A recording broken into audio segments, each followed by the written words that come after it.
The sun was barely up when Tom opened his eyes. He didn't need an alarm clock anymore. His body just knew when it was time to start the day. He'd been doing the same thing for 15 years now, ever since he moved to this ranch in the mountains of Montana. Tom was 52 years old. His face had lines from too much sun and not enough smiling.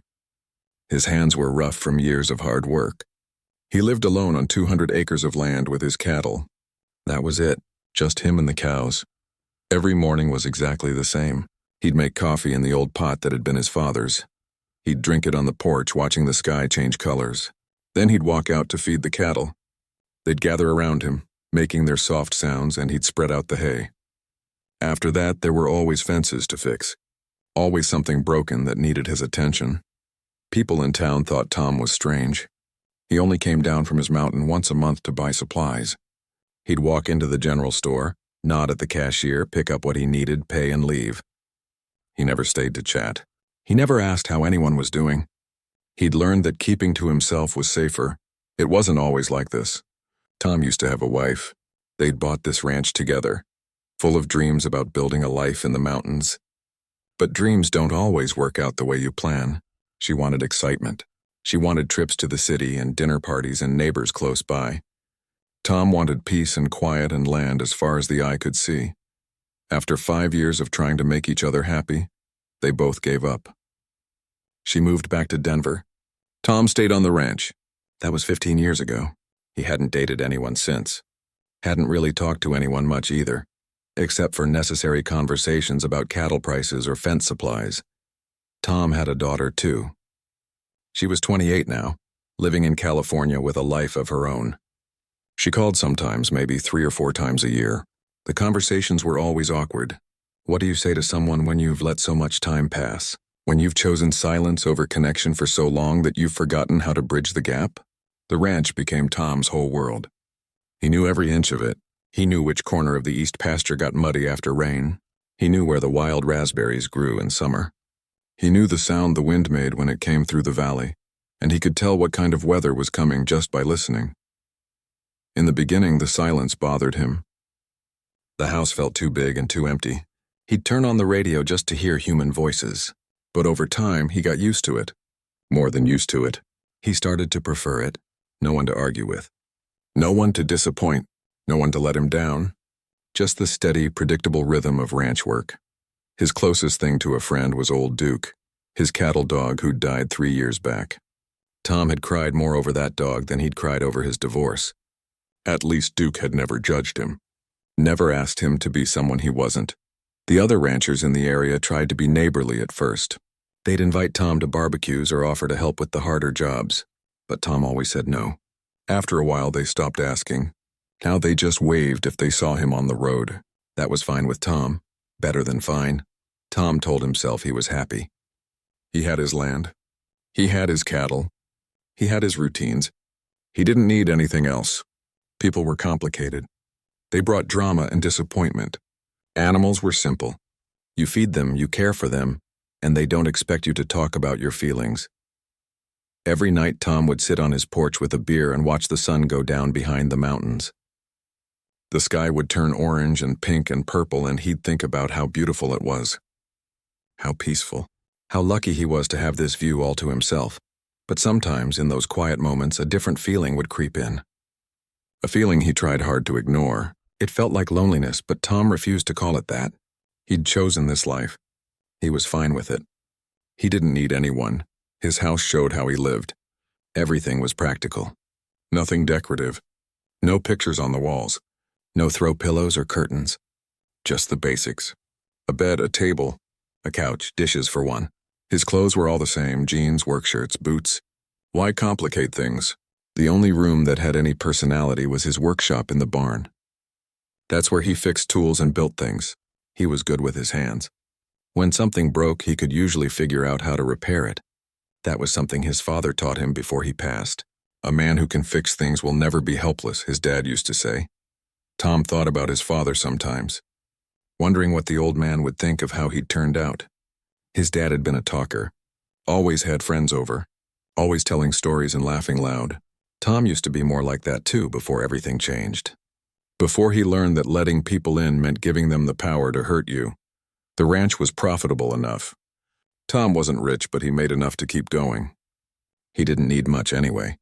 No vacations, no fancy truck, no expensive hobbies, just enough to maintain the land and keep the cattle fed and healthy. That was all that mattered.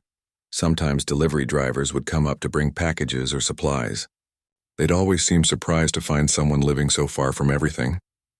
"Don't you get lonely out here?" they'd ask. Tom would just shrug. "Nope," he'd say. And he believed it, or at least he'd convinced himself he did.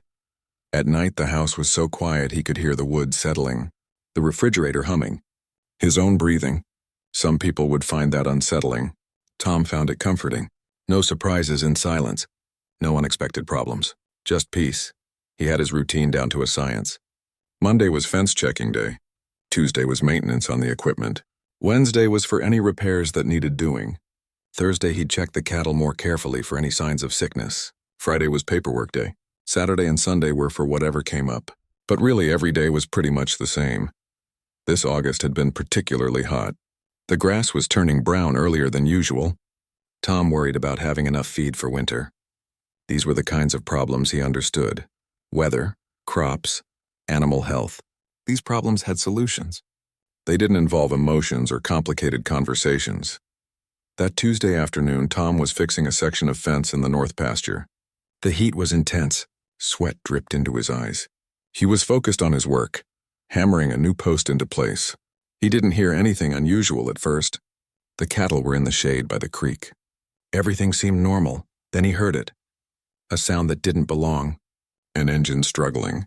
A car maybe, or a truck laboring up his long dirt road. Tom stopped working and listened. Nobody came up here without calling first. Well, nobody came up here at all, really.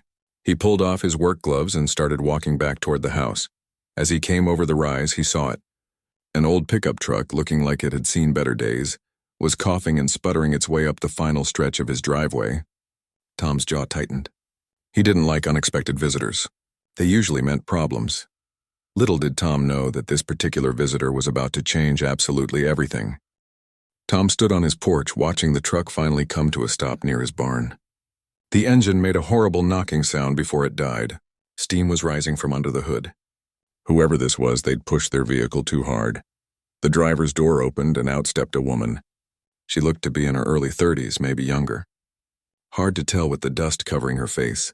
She was wearing jeans that had seen a lot of wear and a blue flannel shirt.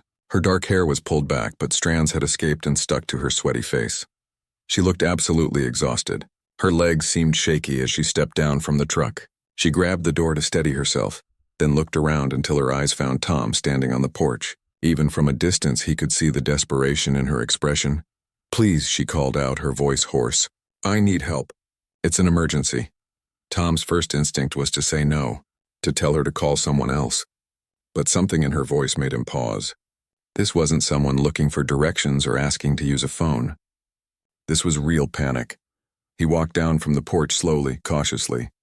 "What's the problem?" he asked, keeping his distance. The woman didn't answer right away. Instead, she hurried to the back of her truck and gestured frantically at the truck bed. "Please, you have to help her. I don't know what to do. I've been driving for hours trying to find someone who could help." Tom came closer and looked into the truck bed. What he saw surprised him completely. There was a cow lying there. Not just any cow, but a beautiful Jersey dairy cow with soft brown eyes and a coat the color of caramel. And she was clearly in distress. "How long has she been like this?" Tom asked, his voice shifting from suspicious to concerned. The woman wiped her eyes. She looked like she might cry. "Her name is Bella. She's my dairy cow. We've been traveling for 2 days trying to get to Oregon. My truck started overheating yesterday and I had to keep stopping. I haven't been able to milk her properly. It's been almost 18 hours now." Tom looked at the cow more carefully. Her udder was severely swollen. She was breathing heavily. This was serious. A dairy cow that goes too long without being milked can develop an infection called mastitis. It's painful for the animal and can be dangerous. "Why are you traveling with a dairy cow?" Tom asked, though he was already walking toward his barn to get what he needed. The woman followed him quickly. "It's a long story. I bought her 6 months ago. I'm starting a small farm in Oregon. I inherited some land from my aunt. Bella and I were supposed to be there 2 days ago, but everything went wrong. Tom didn't respond. He was gathering supplies. A clean bucket, towels, sanitizing solution. His mind was already focused on what needed to be done. He'd dealt with dairy cows before, years ago, when his grandfather had a small dairy operation. "What's your name?" the woman asked as she helped carry things back to the truck. "Tom," he said simply. "I'm Lisa," she replied. "Lisa Chen, thank you for helping." I thought I was going to lose her. Every time I stopped to try to find help, people either didn't know about cows or were too busy. One guy told me to call a vet, but my phone died and I couldn't find any place to charge it. Tom set up a makeshift milking station right there by the truck. It wasn't ideal, but it would work. "We need to get her out of the truck and standing up," he said. "Can you help?" Together, they coaxed Bella out of the truck bed. The poor cow was stiff from lying down so long. She stumbled a bit but managed to stand. Lisa held her steady, talking softly to her, while Tom washed his hands and prepared to help. "You've done this before," Lisa observed, watching Tom work with sure practiced movements. "Long time ago," Tom said. He didn't elaborate. As Tom began to carefully relieve the pressure in Bella's udder, the cow visibly relaxed. Lisa started crying, but this time from relief. "Thank you," she kept saying. "Thank you so much." Tom worked in silence. This was something he understood. An animal in need. A problem with a clear solution. No complicated emotions, just practical help. The milk flowed into the bucket in steady streams. Bella made soft, grateful sounds. "How did you know to come up here?" Tom asked after a while. "I didn't," Lisa admitted. "I just saw your road and hoped someone lived up here. I'd been driving on empty for the last hour, and when my truck started really overheating, I saw your turnoff. I prayed someone would be home, that someone would know what to do." The whole process took about 30 minutes. When Tom was finished, Bella looked like a completely different cow. She was calm, comfortable, no longer in distress. She even started nibbling at some grass near the barn. Lisa was watching Tom with obvious gratitude. "I don't know how to thank you. You saved her life, seriously. I thought I was going to watch her die." Tom cleaned up the supplies. "Your truck's not going anywhere today," he said, looking at the steam still coming from under the hood. "Engine's probably seized up." "You pushed it too hard," Lisa's face fell. "Oh no, I don't have money for a big repair. I spent everything I had on the land in Oregon and on Bella and supplies for the farm." Tom was quiet for a moment. He looked at this woman and her cow. They clearly had nowhere else to go. The sun was starting to get lower in the sky. The nearest town was 20 miles away, and there was no way this truck would make it. Every instinct told him to keep his distance, to maybe offer to call someone for her and leave it at that. He didn't want strangers on his property. He didn't want complications. He'd built his whole life around avoiding exactly this kind of situation, but he looked at Bella, now peacefully grazing. He looked at Lisa, who was trying hard not to cry, and something in him shifted. Maybe it was because he knew what it felt like to have everything fall apart. Maybe it was because he remembered his own daughter at that age, trying to make her way in the world. Or maybe he was just tired of being alone, even though he'd never admit it. "I have a guest cabin," Tom heard himself say. "It's small, hasn't been used in years, but it's got a bed and running water. You can stay there tonight. We'll figure out your truck situation in the morning." Lisa looked shocked. "Really, you'd let us stay?" "Me and Bella. There's a small barn attached to the cabin. Your cow can stay there. But just for tonight," Tom added quickly, already regretting his decision. "Tomorrow we find a mechanic and get you back on the road." "Thank you," Lisa said, and she looked like she might hug him. Tom stepped back quickly. "Follow me," he said, starting to walk toward the far end of his property where the guest cabin stood. As they walked, Lisa leading Bella by a rope, Tom wondered what he'd just gotten himself into. He'd been alone for 15 years. He liked it that way. Now he had a stranger and a cow on his property. This was exactly the kind of thing he'd been avoiding. But when he glanced back and saw Lisa smiling down at Bella, talking softly to her cow, something felt different. The ranch suddenly seemed less quiet. Maybe not in a bad way. Just different. Tom shook off the thought. One night, that was all. Tomorrow they'd be gone and everything would go back to normal. Back to the way he liked it, the way it was supposed to be. At least that's what he told himself as he unlocked the cabin that hadn't seen a visitor in over a decade. The guest cabin was covered in dust. Tom hadn't opened it in years. Probably not since before his divorce. He and his ex-wife used to talk about having friends visit, about hosting family gatherings. None of that ever happened. He pushed open the door and coughed as dust particles filled the air. Lisa stood behind him with Bella, not complaining. She just looked grateful to have somewhere to stay. It needs cleaning, Tom said, stating the obvious. There should be sheets in the closet. Bathroom is through that door. Water might run brown for a minute, but it'll clear up. It's perfect, Lisa said, and she sounded like she meant it. Honestly, after sleeping in my truck for the past 2 nights, this looks like a 5-star hotel. Tom showed her where the barn was for Bella. It was small, but clean enough. He even found some old hay that was still good. Bella seemed happy to have a proper stall and space to move around. I'll milk her again in the morning, Tom said. She'll need it twice a day until you get wherever you're going. I can pay you, Lisa offered. Not much, but something. Tom waved his hand. Don't worry about it. Just get some rest. I'll be up at the main house if you need anything. He started to leave, but Lisa called after him. Tom, thank you really, you didn't have to help us. Tom just nodded and walked away. He didn't know how to respond to gratitude. It made him uncomfortable. Back at his house, Tom made himself dinner. The same thing he always made on Tuesdays.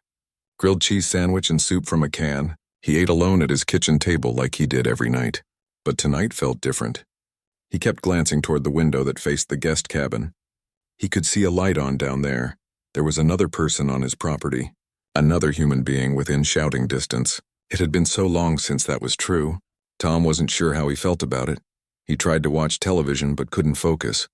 He went to bed early like always. But he couldn't sleep. He kept listening for sounds, wondering if Lisa needed anything, wondering if Bella was okay. Finally, around midnight, he dozed off. The next morning, Tom woke up at his usual time. He made his coffee and stepped out onto the porch. The sun was just starting to come up, and there, walking toward his house, was Lisa. Morning, she called out. Hope I'm not bothering you. I woke up early and thought maybe I could help with whatever you need to do today. You know, to earn my keep, Tom frowned. You don't need to do that. You're just passing through. I know, but I want to. I feel bad taking your hospitality without giving anything back. Plus, I'm used to working. I can't just sit around. Tom studied her for a moment. She looked better today. Rested. Her hair was still damp from a shower. She'd changed into a clean flannel shirt and jeans. Fine, he said finally. I need to check the cattle and fix a section of fence on the east side.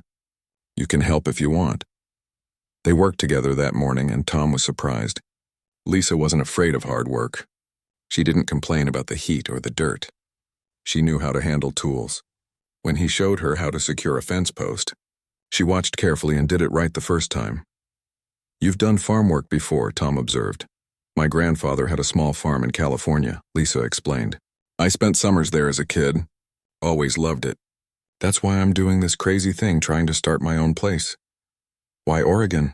Tom asked. He rarely asked people personal questions, but he was curious. My aunt left me 10 acres near Portland. I never even met her. She was my mom's older sister. They had a falling out years ago, but when she died, she left the land to me. My lawyer said she'd been following my life somehow. Knew I was unhappy in the city. Knew I wanted to farm, so she gave me a chance. They walked through the pasture together, checking on Tom's cattle. Lisa asked good questions. She wanted to know about the different breeds, about how he managed the land, about the business side of ranching. You really know your stuff, she said with admiration. How long have you been doing this? Long time, Tom said. Grew up on a ranch. Left for a while. Tried other things. Came back to it 15 years ago. Do you like it? Living out here alone? The question caught Tom off guard. Nobody ever asked him that. It's what I'm used to, he said carefully. That's not the same as liking it, Lisa pointed out gently. Tom didn't respond. They walked in silence for a while. Around noon, they headed back to the main house. Tom made sandwiches for lunch. It felt strange making food for 2 people, setting 2 plates on the table, having someone sitting across from him. So what happened in the city? Tom asked. What made you want to leave? Lisa laughed, but it wasn't a happy sound. I was working 60-hour weeks at a tech company, making good money, living in a nice apartment, but I was miserable. I'd wake up every day feeling like I was suffocating, like my life was just passing by and I wasn't really living it. Tom understood that feeling more than he wanted to admit. One day I just quit, Lisa continued. Sold everything I owned. Bought Bella from a small dairy that was closing down. Started planning this whole new life. Everyone thought I was crazy. My parents. My friends. My boyfriend broke up with me because he said I was being irresponsible. Were you? Tom asked. Maybe, Lisa admitted. But I'd rather be crazy and happy than sensible and miserable. They spent the afternoon dealing with Lisa's truck. Tom called a mechanic in town who said he could come look at it the next day. The part that was needed would have to be ordered from the city. It would take at least a week to arrive. A week? Lisa looked panicked. I can't stay here for a week. That's too much to ask. You don't have a choice, Tom said practically. Where else are you going to go? You've got no money for a motel and your truck's not moving. Lisa bit her lip. I'll work. I'll help you with everything. I won't be a burden, I promise, Tom shrugged. Fine, but you follow my rules. My schedule. This is my ranch, and I run it my way. Deal, Lisa agreed quickly. That evening, Tom did something he hadn't done in years. He invited someone to eat dinner with him at his house. Lisa offered to cook, and Tom agreed, mainly because he was curious to see if she could actually cook. She made a simple pasta dish with vegetables from the garden behind the cabin. It was the best meal Tom had eaten in months, maybe years. He usually just heated up frozen dinners or made basic sandwiches. This is good, he admitted, taking another bite. Lisa smiled. Thanks, I love cooking. It's one of the things I'm excited about with the farm. Growing my own food, cooking with fresh ingredients, living simply. After dinner, they sat on Tom's porch as the sun set. Lisa asked about the ranch, about the area, about the weather patterns. Tom found himself talking more than he had in years. Not about personal things, just about the land, the work, the rhythm of ranch life. You must get lonely out here, Lisa said as the last light faded. No, Tom said automatically. Then he paused. Maybe sometimes, but it's better than the alternative. What alternative? Letting people close. Getting hurt. Lisa was quiet for a moment. Not everyone hurts you, she said softly. Some people make life better. Tom didn't respond. He wasn't sure he believed that anymore. Later that night, after Lisa had gone back to the cabin, Tom sat alone in his house. But it felt different now. Less peaceful, maybe. More aware of his own solitude. He could see the light on in the cabin, and he wondered what Lisa was doing down there. Was she reading? Thinking about her journey? Missing her old life? He shook his head. It didn't matter. In a week she'd be gone. Everything would go back to normal. This was just a temporary interruption. That's what he told himself. But when he finally went to bed, Tom realized something. For the first time in 15 years, he'd enjoyed the day. Not just tolerated it, actually enjoyed it. Having someone to talk to, someone to work alongside, someone to share a meal with, he pushed the thought away. Enjoying it didn't mean anything. It was still temporary. Lisa had her own dreams, her own destination. And Tom had his ranch, his routine, his carefully constructed solitude. Tomorrow would be another day of work. Then another, and then another, until the week passed and Lisa drove away with Bella, heading toward her new life in Oregon. That's how it would go. That's how it had to go. Tom closed his eyes and tried to sleep, ignoring the small voice in his head that whispered he might not want her to leave at all. The days started blending together in the strangest way. What Tom thought would be one awkward week turned into something completely unexpected. A routine developed between him and Lisa, as natural as breathing. Every morning they'd meet at dawn. Tom would already have coffee made, and he'd pour a second cup without asking. Lisa would show up, her hair in a ponytail, ready to work. They'd milk Bella together first, then move on to the daily ranch tasks. Lisa learned quickly. Tom showed her once how to do something, and she remembered. How to check cattle for signs of sickness, how to repair a water line, how to operate the tractor. She soaked up information like a sponge. You're a good teacher, she told him one morning as they were mending a fence. You're a good student, Tom replied. It might have been the closest thing to a compliment he'd given anyone in years. On the third day, Lisa started cooking breakfast for both of them. Tom protested at first, but she ignored him. She'd wake up early and make eggs from the chickens she'd discovered behind the cabin. Real pancakes from scratch. Even bacon that she somehow made crispy and perfect. Where'd you learn to cook like this? Tom asked, his mouth full of pancakes. YouTube, Lisa laughed. And lots of practice. When you're trying to change your whole life, you figure things out. Tom found himself looking forward to these breakfasts, to sitting across the table from someone, to having conversation with his coffee instead of just silence. Lisa talked about her plans for the Oregon farm. She wanted to focus on sustainable practices, organic dairy products, maybe a small vegetable garden that she could sell at farmers markets. She had notebooks full of ideas, drawings, calculations. "You've really thought this through," Tom said, looking at her detailed plans one evening. "I had to," Lisa said. "This is everything to me. My whole future. I can't mess it up." Tom understood that feeling. The pressure of starting over, of betting everything on one chance. As the days passed, Tom started sharing more about his own life. Not all at once. Just little pieces here and there. He told her about his daughter, about how they'd drifted apart, about feeling like he'd failed as a father. "It's not too late," Lisa said gently. "You could call her. Try to reconnect." "She's busy with her own life," Tom said. "She doesn't need me showing up now." "Maybe she does," Lisa suggested. "Maybe she's been waiting for you to reach out." Tom didn't respond, but the words stuck with him.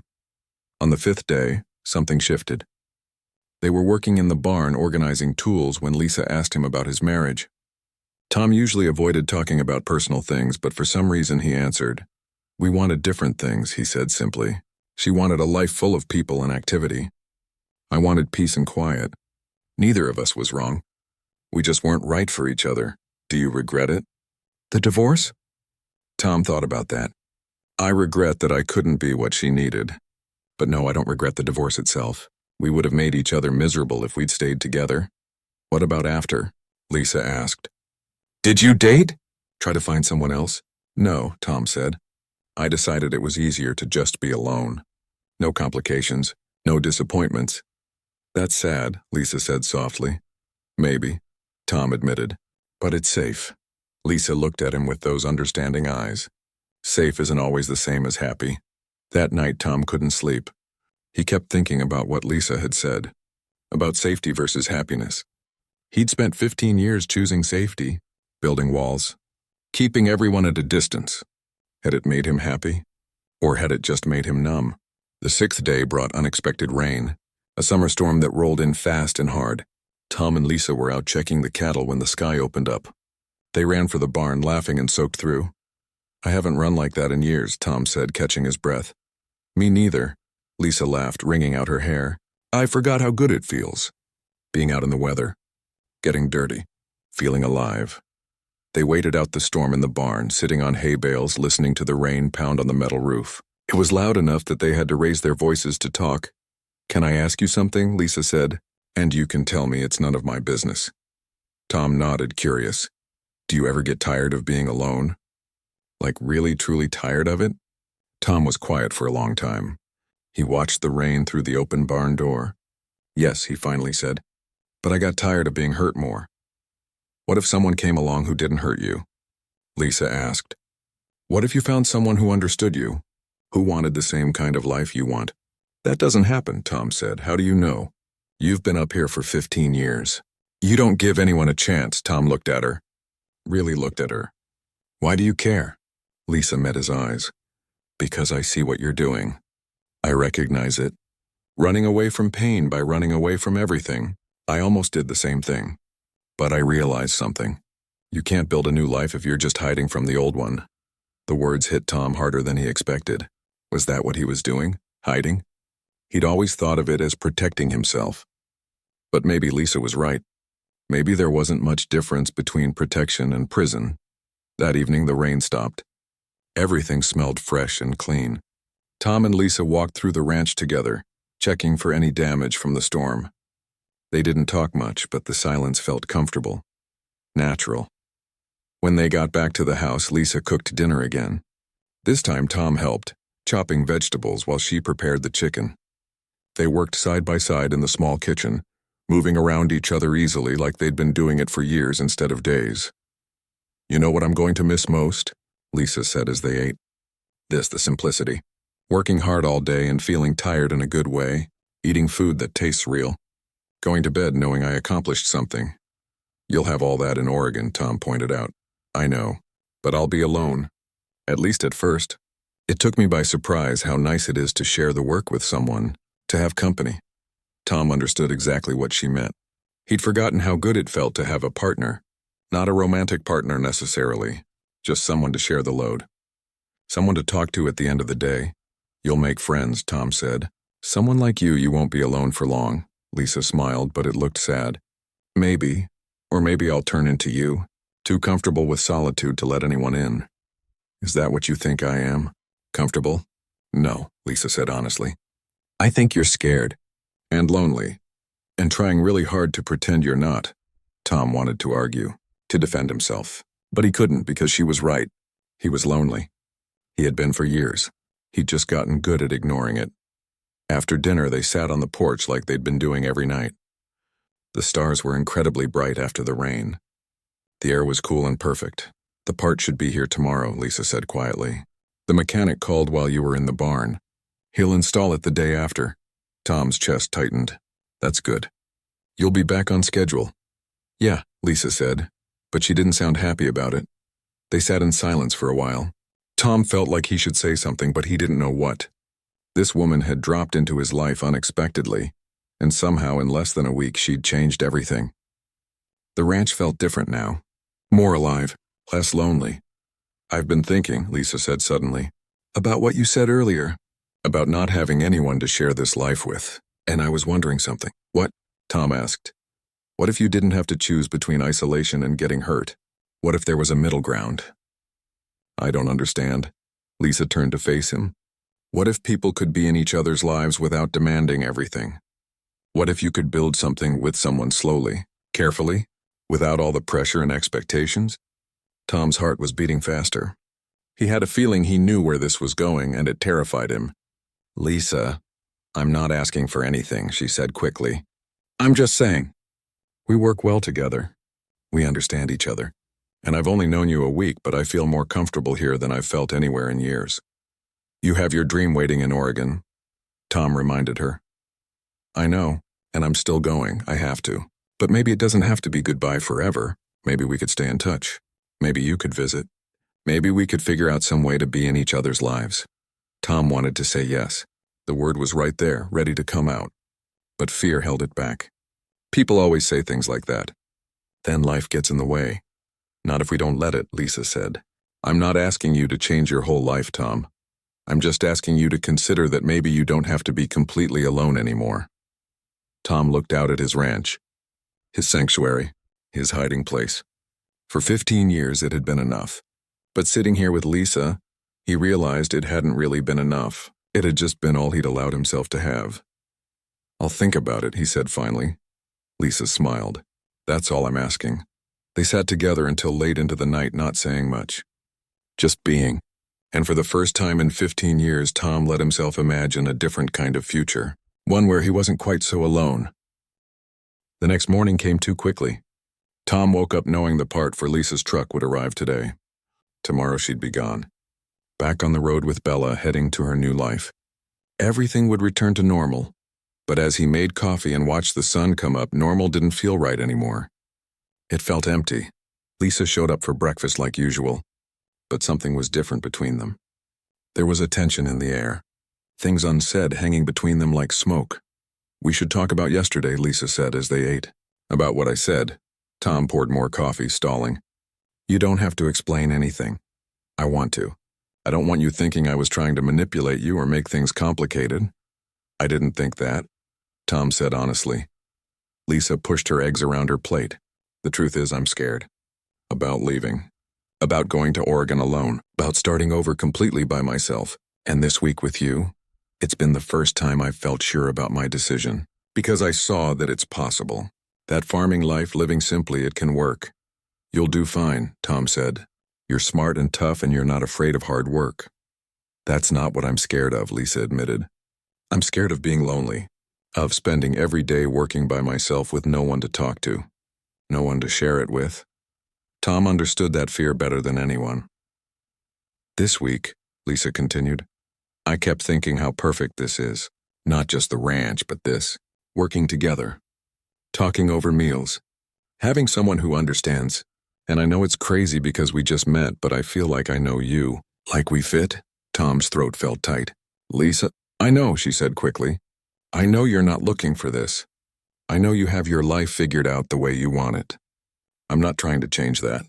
I just wanted you to know that this week meant something to me. You mean something to me? They finished breakfast in heavy silence.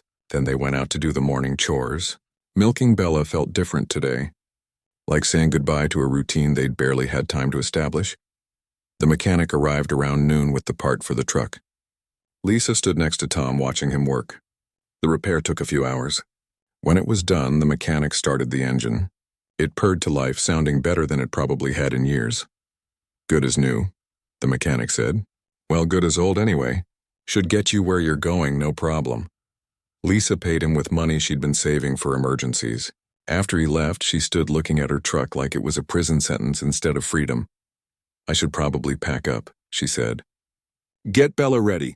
If I leave soon, I can make it a few hours before dark. Tom nodded, not trusting his voice. They walked down to the guest cabin together. Lisa started gathering her things. It didn't take long. She hadn't unpacked much. Her whole life fit in a few bags and boxes. Thank you, she said, folding a shirt. For everything.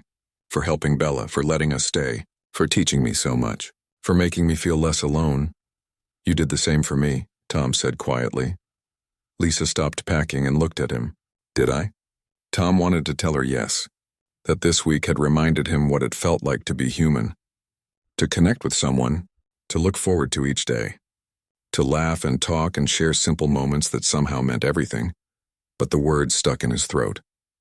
Saying them out loud would make them real, would make this goodbye hurt even more. You should get on the road, he said instead. Lisa's face fell slightly, but she nodded. Right, of course. They loaded her truck in silence. Her bags, her supplies, everything she owned.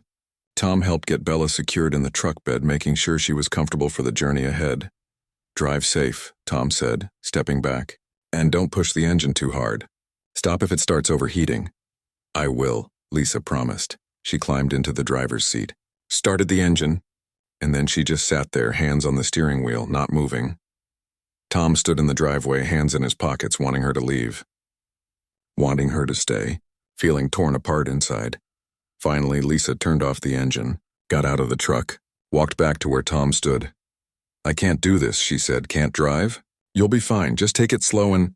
No, Lisa interrupted. I can't leave without saying this. Tom, this week changed everything for me. I came here by accident, but meeting you wasn't an accident. It was exactly what I needed. You showed me that the life I want is possible.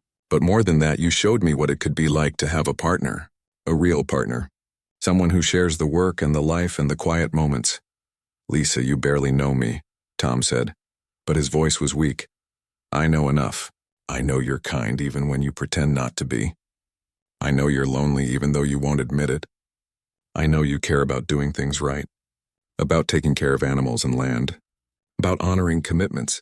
Those are the things that matter. Tom's heart was pounding. What are you saying? I'm saying I don't want to say goodbye. Not forever. I'm saying maybe there's a way for this to work. Some way we can be in each other's lives. How? Tom asked. You're going to Oregon. I'm here. That's 1,000 miles, I know. But people make long-distance work all the time. We could call. Video chat. Visit when we can. And maybe eventually, we figure out something more permanent. Tom shook his head. That's not realistic. You'll get to Oregon and build your life and meet people and forget all about this week. Will you? Lisa challenged. Will you forget? No, Tom knew he wouldn't forget. Lisa and her cow had crashed into his carefully controlled life and shattered his comfortable loneliness. He'd never forget. I'm 52 years old, Tom said. I'm set in my ways. I like things a certain way. I'm not easy to be around. Neither am I, Lisa said. I left my entire life behind on a crazy impulse. I bought a cow and drove across the country with no real plan. I'm stubborn and independent and I have no idea what I'm doing half the time. Then why would this work? Tom asked, but he was smiling slightly. Because maybe we're exactly the right kind of broken for each other, Lisa said. Maybe we both need someone who understands what it's like to start over, to want something different, to be brave enough to try. Tom looked at her standing there so determined and hopeful. He thought about the past week.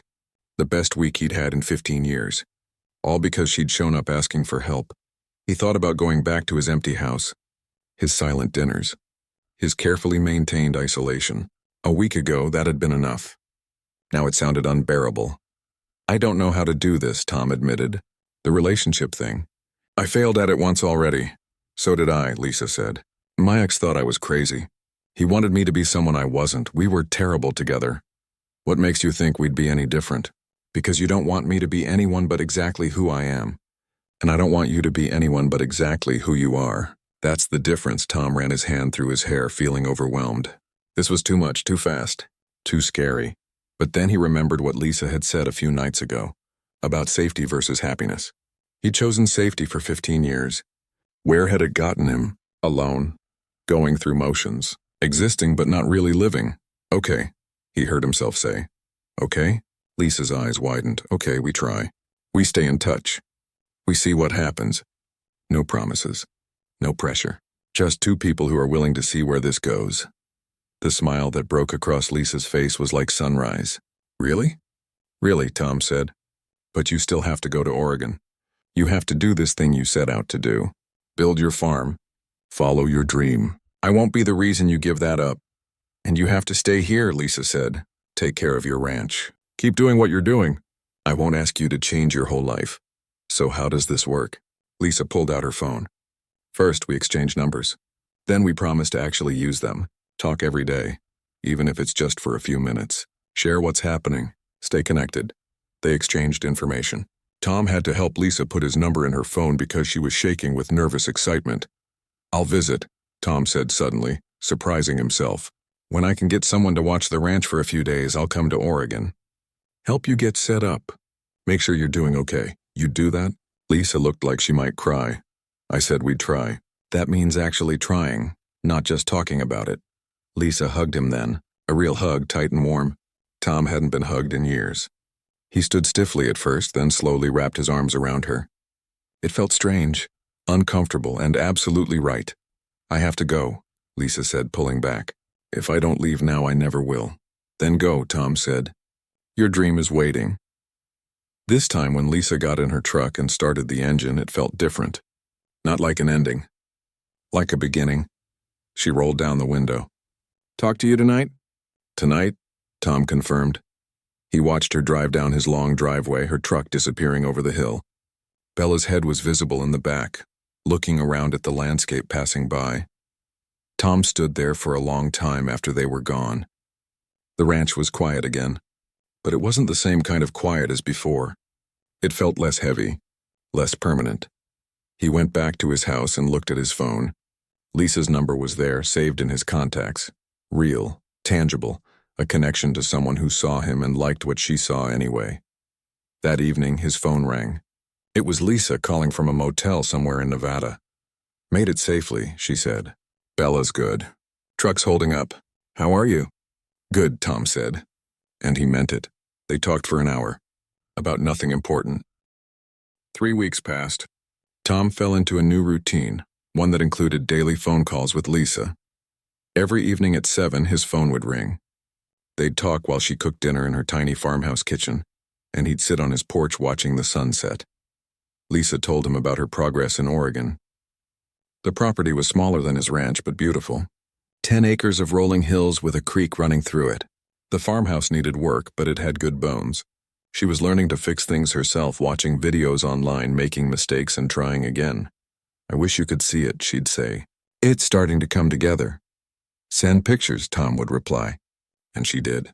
Photos of Bella in her new pasture, of the vegetable garden Lisa was planting, of sunsets over the Oregon hills that reminded him of Montana. Tom sent pictures too. His cattle, the ranch at different times of day, little glimpses of his world. It felt strange at first, sharing his life with someone, but it got easier with each passing day. The conversations changed him. He found himself thinking about what to tell Lisa as he worked, noticing things he'd normally overlook. A hawk landing on a fence post, the way the light hit the mountains in the afternoon. His world felt bigger somehow, just by having someone to share it with. But as the weeks turned into a month, Tom started to struggle. The phone calls were nice, but they weren't enough. He missed Lisa's physical presence. The way she'd show up at dawn ready to work. Her laugh. The comfortable silence they could share while doing chores together. One night, 5 weeks after Lisa left, Tom made a decision. "I'm coming to visit," he told her during their evening call. There was silence on the other end. Then Lisa's voice, shaky with emotion. "Really, you mean it? I found someone to watch the ranch. Young guy from town, trying to learn ranching. He'll stay here for a week. I thought I'd drive out, help you with whatever needs doing, and we could see each other again. In person." "Tom, that's a 3-day drive." "I know. I've got nothing but time." "When?" Lisa asked. "Next week. If that works for you." "It works. It definitely works." Tom spent the next several days preparing. He taught the young ranch hand Danny everything he needed to know.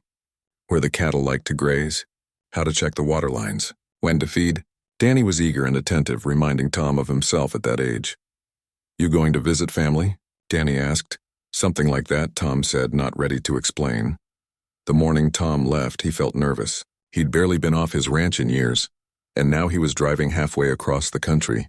But as he loaded his truck and locked up the house, excitement overtook the anxiety. The drive took 3 days. Tom took his time, staying in cheap motels, eating at truck stops. He called Lisa every evening to update her on his progress. "I can't believe you're actually doing this," she kept saying. "Neither can I," Tom admitted. When he finally crossed into Oregon, his heart started racing. He followed Lisa's directions down winding country roads until he saw it. The hand-painted sign that read Lisa's Farm pointing down a dirt driveway. He turned in and drove slowly up the path. And there it was. A small white farmhouse with a red barn behind it. Chickens wandering the yard. A vegetable garden that was clearly new but already showing green shoots. And in the pasture beyond, Bella grazing contentedly. Lisa burst out of the house before Tom even got out of his truck. She ran to him, and when he stepped down, she threw her arms around him. "You're here," she said into his shoulder. "You're actually here." Tom hugged her back, breathing in the familiar scent of her shampoo. "I'm here." They stood like that for a long moment. Then Lisa pulled back, wiping her eyes and laughing. "Sorry, I'm a mess. Come on, let me show you around." The farm was small, but Lisa had already made it beautiful. She'd fixed up the barn, painted the house trim, planted flowers along the walkway. Everything showed her personal touch. "You've done amazing work," Tom said. Genuinely impressed. "I had a good teacher," Lisa replied, smiling at him. That week in Oregon was everything Tom hadn't known he needed. During the days, they worked together on farm projects. He helped her fix a broken fence line, showed her how to build a better shelter for Bella. They worked on the house together, replacing old windows and repairing the porch. But it was the small moments that meant the most.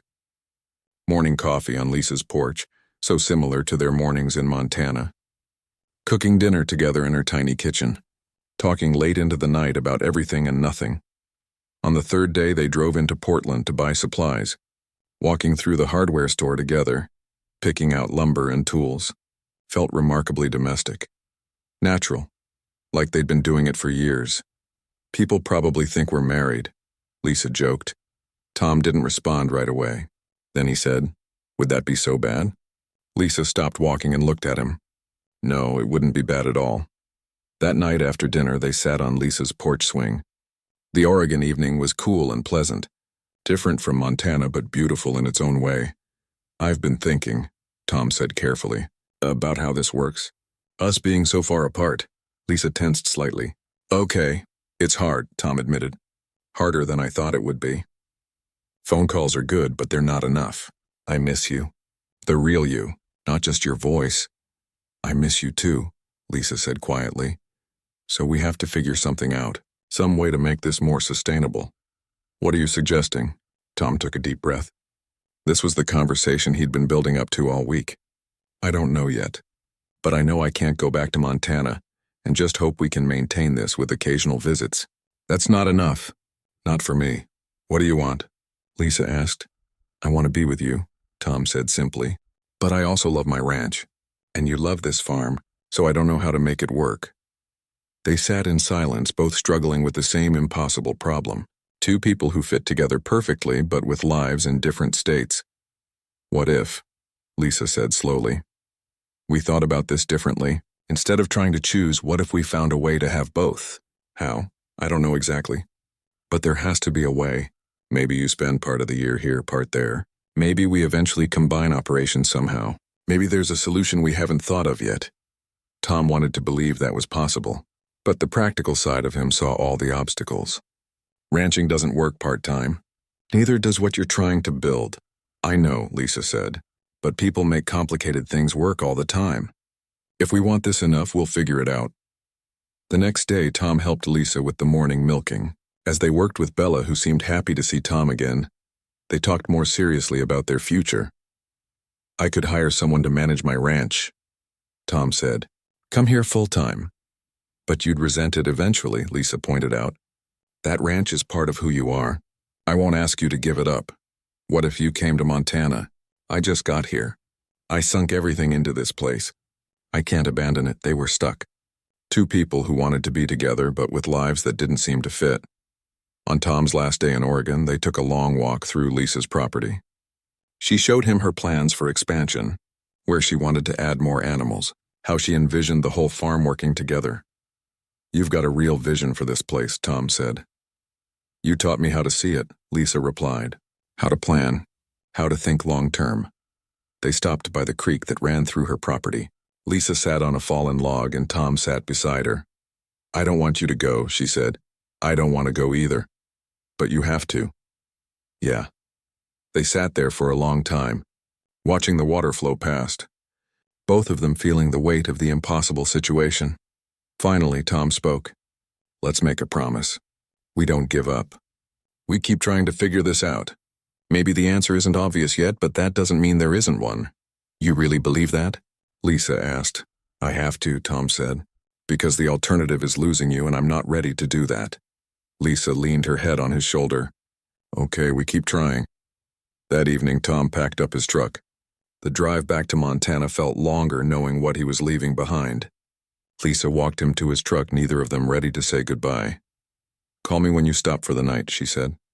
I will. And Tom, thank you for coming, for trying, for not giving up on us. I should be thanking you, Tom said. You changed everything.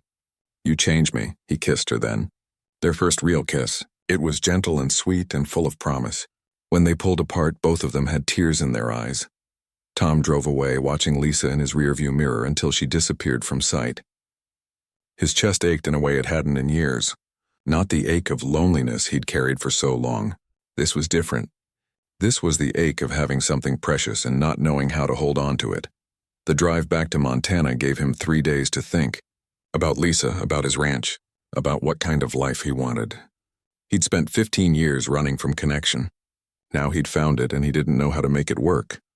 But as the miles passed, an idea started forming. It was crazy, impractical. It would require huge changes and massive trust. But maybe, just maybe, it could work. By the time Tom pulled into his driveway, he'd made a decision. He just hoped Lisa would think it was as brilliant as he did, or at least as worth trying. Tom barely slept the first night back in Montana. His house felt emptier than ever after spending a week at Lisa's farm. The silence that used to comfort him now just felt lonely. At dawn, he made coffee and sat on his porch. Everything looked the same.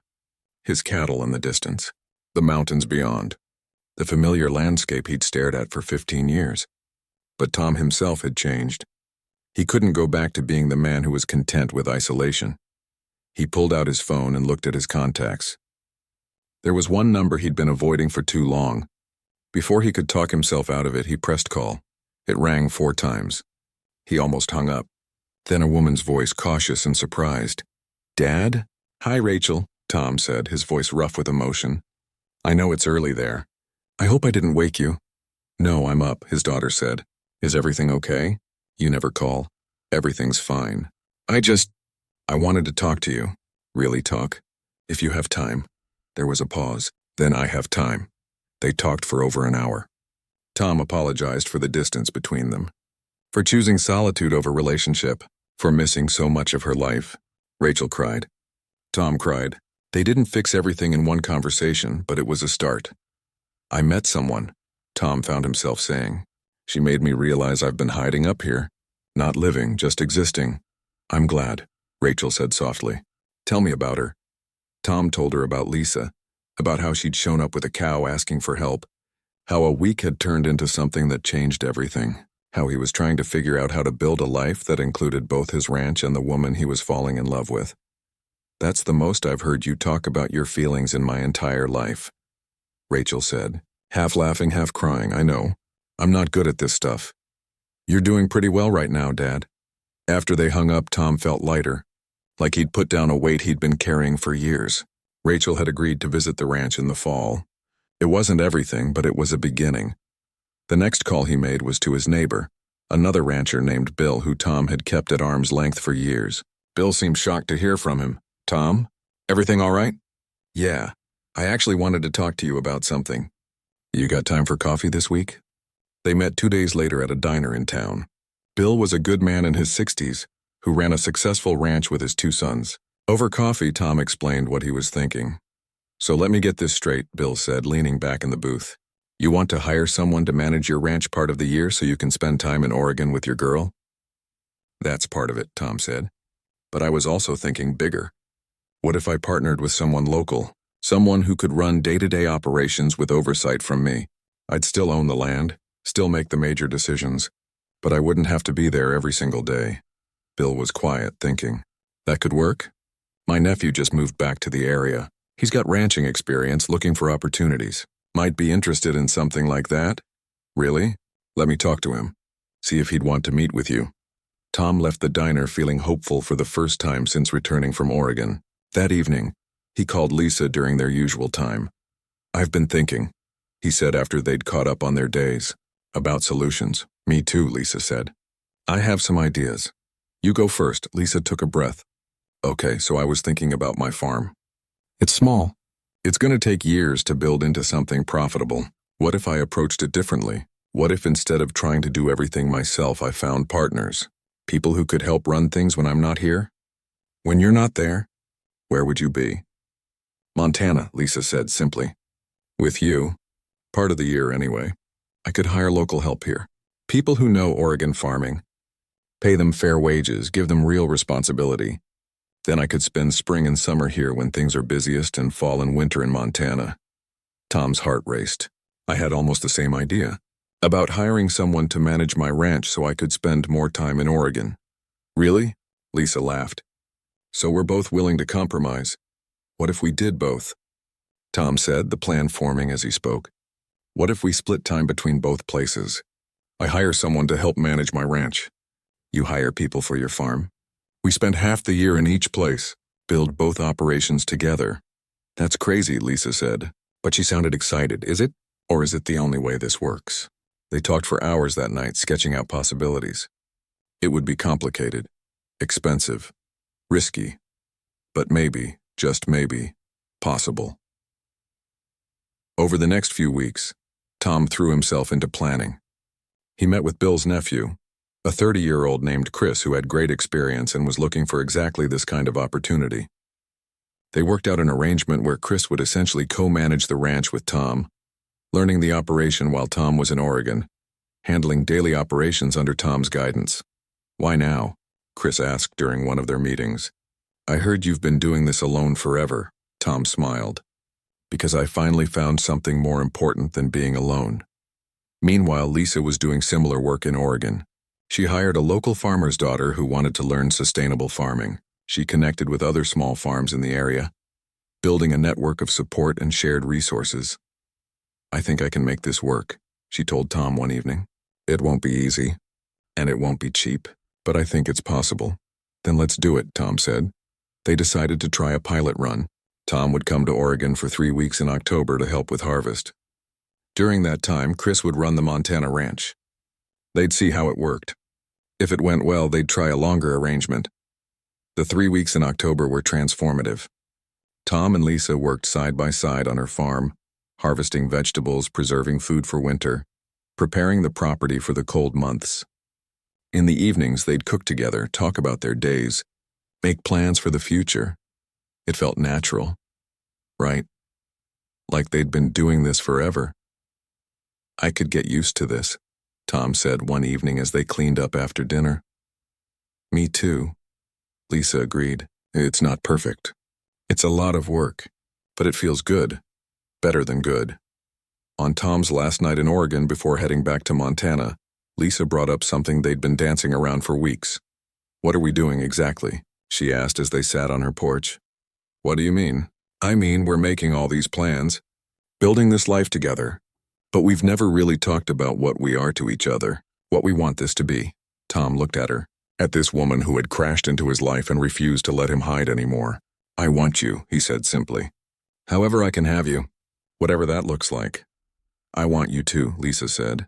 "But I need to know if we're building towards something permanent, or if this is just seeing where things go." Tom understood what she was asking. It was the same question he'd been asking himself. "I'm 52 years old," he said slowly. "I was married once. It ended badly. I spent 15 years convinced I was better off alone. Then you showed up and you changed everything. You made me remember what it feels like to want something more than just safety." "That's not an answer," Lisa pointed out gently. "I know," Tom said. He stood up and moved to kneel in front of where she sat. "I'm bad at this, at words, at feelings. But I know that I love you. I know that I want to spend the rest of my life figuring out how to make this work. I know that you're the best thing that's happened to me in decades." Lisa's eyes filled with tears. "Tom, I don't have a ring," Tom continued. "I didn't plan this, but I'm asking anyway. Will you marry me? Will you build this crazy life with me? Montana and Oregon and everything in between?" Lisa started crying and laughing at the same time. "You're proposing in muddy jeans on my porch? Is that a no?" "That's a yes, you idiot." "Of course it's a yes." Tom pulled her into his arms, kissing her as the Oregon sun set behind them. When they finally pulled apart, both of them were crying. "How do we tell people?" Lisa asked. "Your daughter, my parents, everyone's going to think we're crazy." "We probably are crazy," Tom admitted. "But I don't care, do you? Not even a little bit." They spent the rest of the evening making plans. They'd get married in the spring. Something small and simple, in Montana on Tom's ranch, with the mountains as their backdrop. Lisa would officially move her base of operations to Montana, but keep the Oregon farm running with hired help. They'd split their time as needed, building both operations together. "It's not going to be easy," Lisa said. "Nothing worth having is easy," Tom replied. "When did you become so wise?" "I had a good teacher. She showed up one day with a cow and taught me how to live again." The next morning, Tom headed back to Montana. But this time, the goodbye didn't hurt as much. Because it wasn't really goodbye. It was just see you soon. Lisa would follow in a few weeks. They'd spend Thanksgiving together in Montana, Christmas in Oregon, building a life that spanned 2 states and one shared dream. As Tom drove through the mountains, he thought about how much had changed in just a few months. He'd gone from a lonely man hiding from life to someone who was excited about the future. Someone who was building something real with someone he loved. He called Rachel from the road to tell her the news. "You're engaged?" "Dad, that's amazing," she said, genuinely excited. "I know it seems fast," Tom said. "Actually, I think it's perfect. You wasted enough time being alone. I'm happy you found someone." "Me too, sweetheart. Me too." Spring arrived in Montana with an explosion of green. The mountains shed their snow. Wildflowers dotted the pastures. And Tom woke up every morning amazed that his life had become something he'd never imagined possible. The wedding was planned for the last Saturday in April. Tom and Lisa kept it simple, just like they'd promised each other. They'd get married on Tom's ranch outdoors with the mountains as their witness. A local minister would officiate. 50 people at most, mostly family and a few close friends. Rachel arrived from California 3 days before the wedding.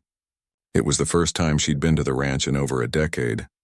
When she stepped out of her rental car and saw her father standing on the porch with Lisa beside him, she started crying.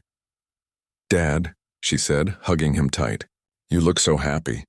"I am, sweetheart," Tom said, his voice thick with emotion. "I really am." Rachel and Lisa hit it off immediately. They spent hours together, talking and laughing, planning last-minute wedding details.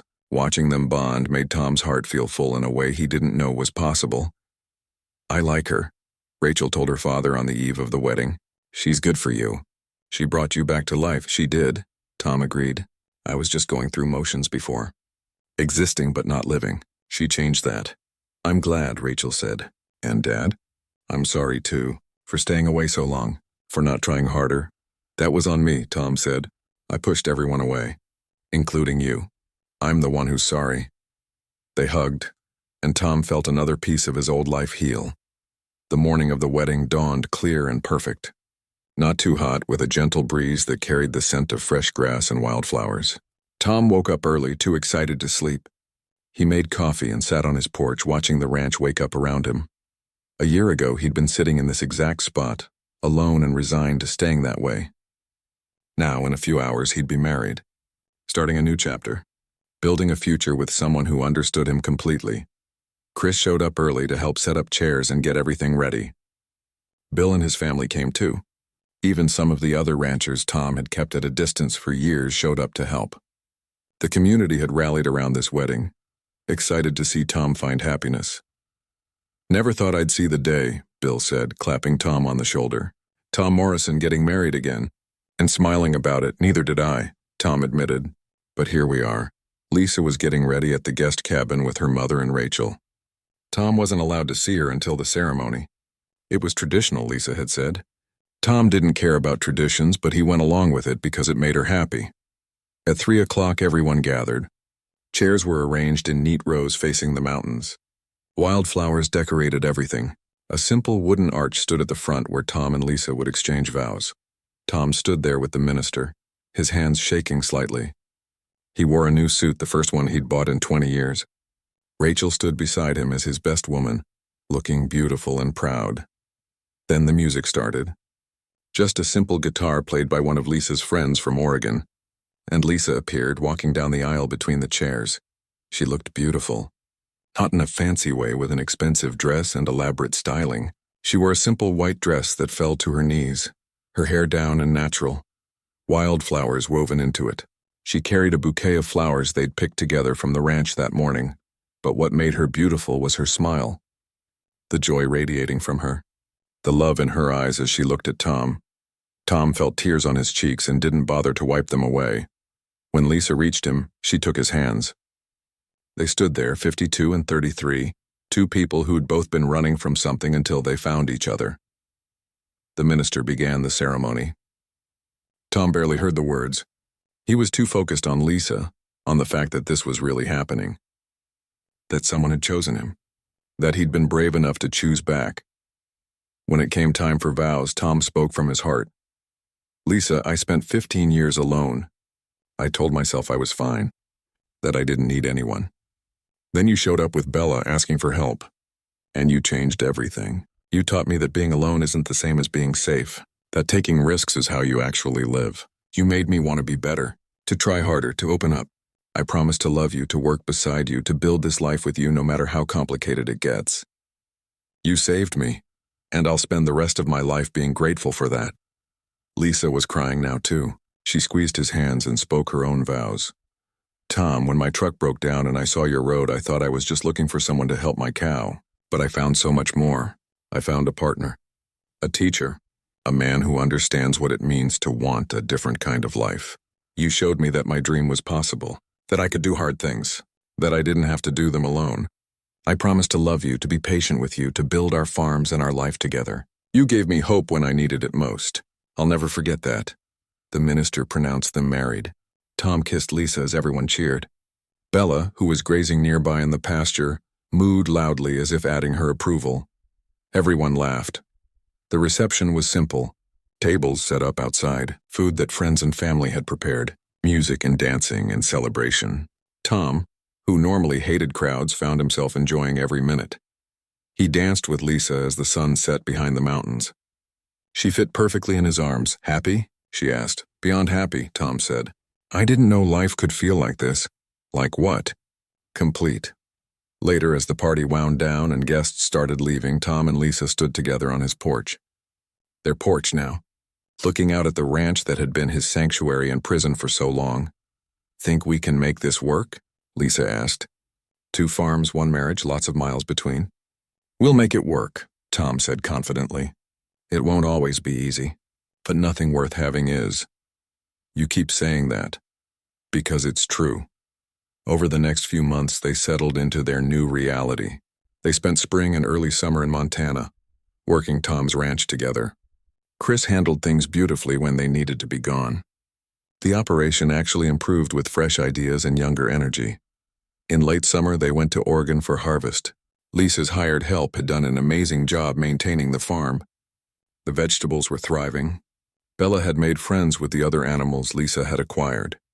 The small farm was growing into something special. They made it work by being flexible, by communicating constantly, by making decisions together, by accepting that some years would be easier than others, by trusting each other completely. Tom started a tradition of calling Rachel every Sunday. Their relationship healed slowly but surely. She even brought her boyfriend to visit the ranch in the fall, and Tom liked him, approved of him. They talked about maybe having a wedding at the ranch too someday.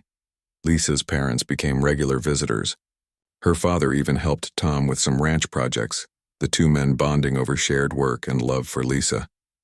The loneliness that had defined Tom's life for 15 years became a distant memory. He'd wake up next to Lisa and marvel at how different everything was. How much better. One evening, almost a year after their wedding, Tom and Lisa sat on their Montana porch watching the sunset. Bella was in the pasture with Tom's cattle, all of them peaceful and content. "You know what I was thinking about today?" Lisa said. "What?" "That day my truck broke down. How desperate I was. How scared. I thought I was looking for someone to help Bella. But really, I think the universe knew we both needed help. You needed someone to remind you how to live. I needed someone to show me I could do hard things. So Bella brought us together," Tom said. "Bella brought us together," Lisa agreed. They sat in comfortable silence, holding hands, watching the sky turn pink and orange and purple. Tom thought about the man he used to be, isolated, afraid, convinced that solitude was safer than connection. That man seemed like a stranger now. He'd learned that you're never too old to start over, never too set in your ways to change, never too hurt to heal. All it takes is one person who sees past your walls, one moment of choosing to help instead of turning away, one chance to be brave instead of safe. "I love you," Tom said to Lisa. "I love you too," she replied. As darkness fell over the Montana mountains, Tom felt something he hadn't felt in decades. Peace. Not the empty peace of isolation, but the full, rich peace of belonging, of partnership, of love. A woman had shown up asking to milk her cow, and in doing so had given Tom something far more valuable. A reason to open his heart again. A chance at happiness. A life worth living. And Tom had learned the most important lesson of all. That sometimes the bravest thing you can do isn't protect yourself from getting hurt. It's taking the risk to let someone in, because that's where real life happens, not in the safety of solitude, but in the beautiful, messy, complicated joy of connection. The rancher who'd lived alone for 15 years wasn't alone anymore. And he'd never been happier. His story wasn't over after all. It was just beginning.